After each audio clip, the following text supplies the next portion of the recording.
నిన్ను ఏర్పరచుకున్నాడు. అందుకే నీ విషయంలో స్పెషల్గా జోక్యం చేసుకున్నాడు. నాకెందుకు ఈ అవమానాలు, నాకెందుకు ఈ అన్యాయం, నాకెందుకు ఈ గాయం, నేను చేసిన ద్రోహం, నేను చేసిన పాపం, నా చెట్టు అనుకున్నట్టు ఈరోజు నువ్వు నేను అనుకుంటాం. కొన్ని సందర్భాల్లో నా జీవితంలో నేను కొన్ని చేదైన ఘట్టాల్లో దేవుణ్ణి ఇలానే ప్రశ్నించాను, ఎందుకయ్యా నన్ను ఎట చేశాను తిరిగి కాదు. తర్వాత ఇంకా ఏమంటానన్నమాట, ఎందుకంటే నాకు అర్థమైంది ఆయన అన్యాయస్తుడు కాదు. అలా అడవి చెట్లలో నుండి నన్ను కోరుకోవటమే నా అదృష్టం.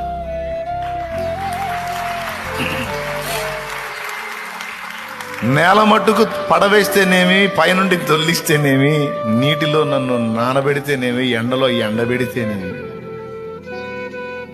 రోజు పని కట్టుకొని గాయపరిస్తేనేమి, నన్ను తీసుకెళ్లి తన ఆలయంలో ఒక స్తంభంగా నిలబెట్టడానికే కదా.